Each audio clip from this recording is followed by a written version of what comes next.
हज 2020 के ताल्लुक से अभी भी तज़ब्ज़ुब बरकरार ही है। सऊदी अरब की तरफ से ग्रीन सिग्नल नहीं आया है। राजस्थान हज कमेटी के एग्जीक्यूटिव ऑफिसर महमूद खान से हमारे न्यूज़ 18 नुमाइंदे अरबाज अहमद ने खास बातचीत की है। 20 को लेकर चयनित हज आवेदकों में बहुत से सवाल हैं। वो लोग जानना चाहते हैं कि हज यात्रा होगी कि नहीं, या क्या नई नीतियां राजस्थान की हज कमेटी और केंद्रीय हज कमेटी तय कर रही है। फिलहाल राजस्थान हज कमेटी लंबे अरसे से केंद्रीय हज कमेटी के राब्ते में है। केंद्रीय हज कमेटी सऊदी सरकार से लगातार मुतालबा कर रही है, सवाल करने की कोशिश कर रही है कि हज यात्रा को लेकर जो लोग मुंतजिर हैं उनको क्या जवाब दें। फिलहाल जो राजस्थान हज कमेटी के ईओ हैं महमूद खान साहब हमारे साथ में मौजूद हैं। उनसे बातचीत करके जानने की कोशिश करते हैं कि राजस्थान में हज यात्रा को लेकर के क्या जवाब हज कमेटी की तरफ से है। साहब, क्या आपका जवाब है, क्या हालात हैं? हज यात्रा को लेकर संशय बना हुआ है।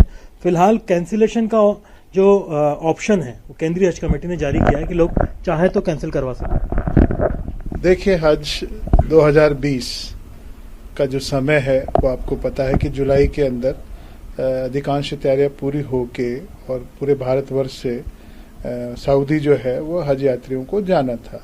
लेकिन मार्च या हम कह सकते हैं कि इस वर्ष के प्रारंभ से ही कोविड-19 की विशेष परिस्थितियों के कारण लगभग समस्त व्यवस्थाएं जो हैं वो एक तरीके से स्टिल एंड स्टैंड की अवस्था में है। और गवर्नमेंट ऑफ इंडिया और हज कमेटी ऑफ इंडिया के द्वारा मार्च के अंदर ही जो है, जब किस्तें जमा करने की कार्रवाई चल रही थी, उसी समय उस चीज को रोक दिया गया था कि अभी जब तक सऊदी हुकूमत के स्तर पर कोई निर्णय ना लिया जा सके तब तक हम इसमें किसी तरीके का कोई भी कदम आगे नहीं बढ़ाएंगे। तो मैं ये मानता हूं कि स्टेट हज कमेटी जो है इन व्यवस्थाओं को माकूल व्यवस्था जो है उसका इंतजाम करने में आज की तारीख में सक्षम है।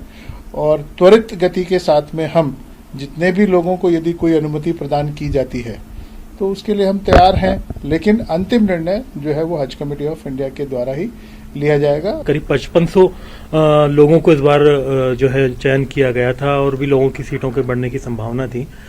कितनी किस्तें उनकी जमा हो चुकी है और रिफंड कितना अमाउंट देंगे? पहले जब आप लोग रिफंड दिया करते थे 10 से 20% और 30% तक कटौती होती थी, क्या वो कटौती होगी या 100% रिफंड किया जाए? देखिए, इसमें मैं बताऊं कि 5354 जो कुल अभी तक आवेदक थे, जिसमें से हमारी जो जानकारी है उसके अनुसार लगभग 200 ऐसे आवेदक थे जिन्होंने कैंसिलेशन या राशि जो है पूरी सेकंड किस्त भी जमा नहीं करवाई